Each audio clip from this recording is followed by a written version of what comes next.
In this video, I'll go ahead and demonstrate how to replace the IBT belt film for the Xerox C60, and this also goes for the PrimeLink C9065 and the 70.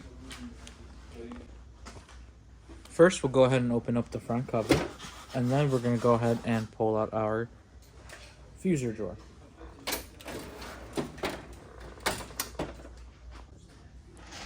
Next, what we're going to do is we're going to need a little flat head in order to poke the rails on each side in order to pull the drawer more out.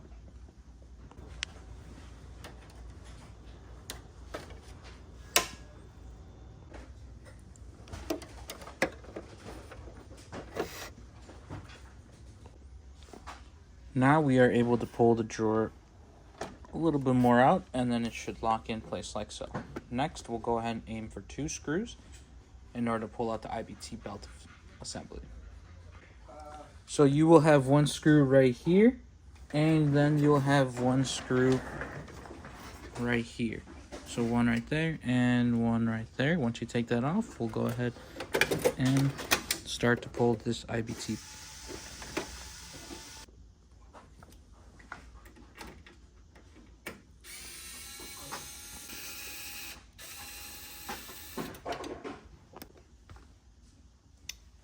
Now that the screws are off, go ahead and just pull your IBT out, and then you'll see that it'll stop like so. Next, what we're going to do is we're going to go ahead and put the drums back in and just close that like so. Now we're going to remove the assembly from the machine. So you'll need 2 hands for this, 1 hand right here and 1 hand right here, and what you'll do is you'll lift up towards the left and pull right out.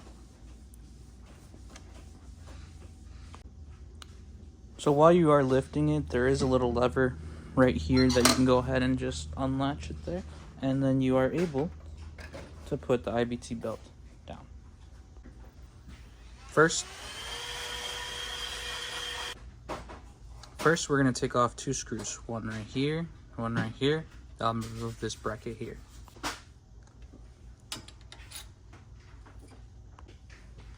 Next, we're going to remove this screw right here, and then this shall come right off.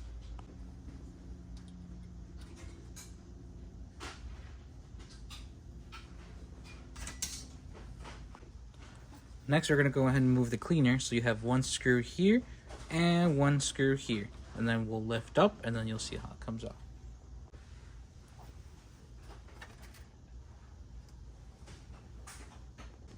Now, right here, this is where you'll do the tension for the belt so it can come loose. So once I grab my 5.5 right here and start to do this, you will see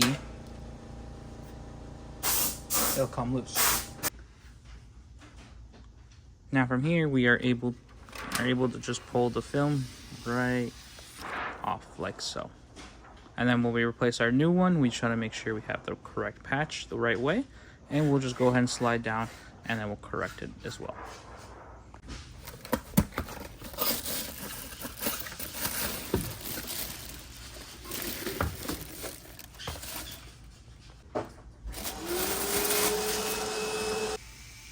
Then we'll go ahead and remove these pieces of tape here, this one and this one here.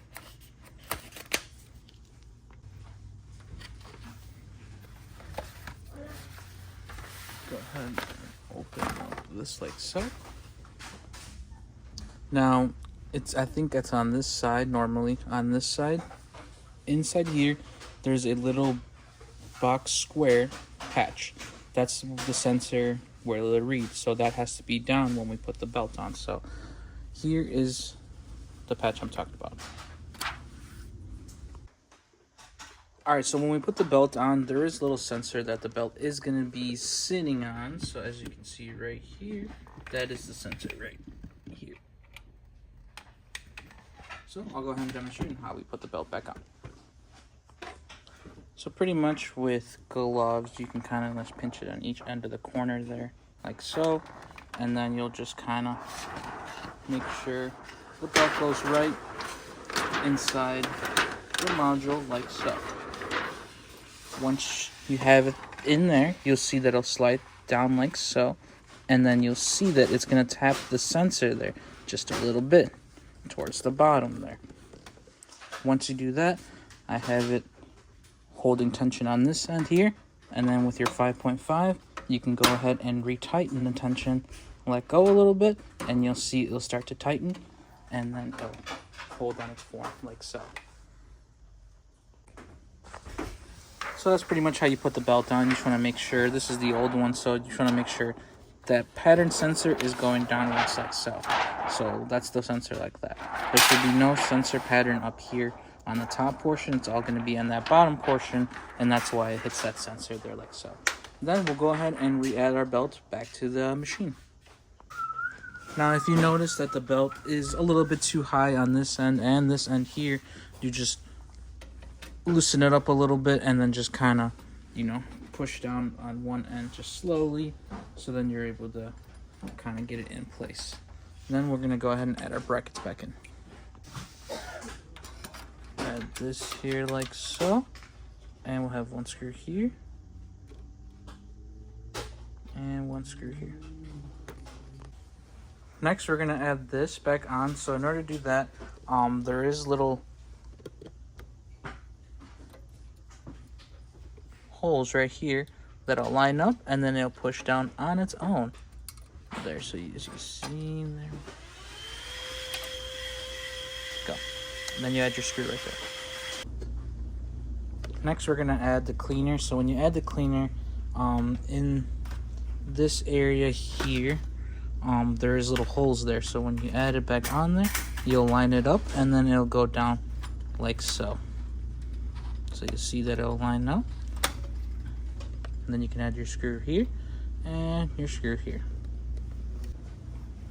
Now that that's done, now we can use my left hand to lift this up, and then with the right hand you can go ahead and undo that latch there so it doesn't hold, and grab from here, and then we'll go ahead and re-add the belt.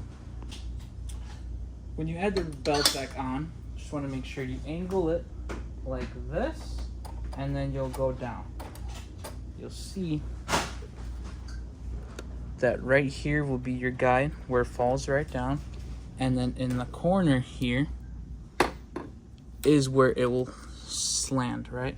So once you have that there, it should look like this. Next, what you want to do is we're going to go ahead and open up the drums. Then we're going to go ahead and push this in, and then you'll see that the IBT belt film will go right back in. Close this up, add your 2 screws on each side, and as well pinch on each side of here so that you can get your drawer back in place. Good to go.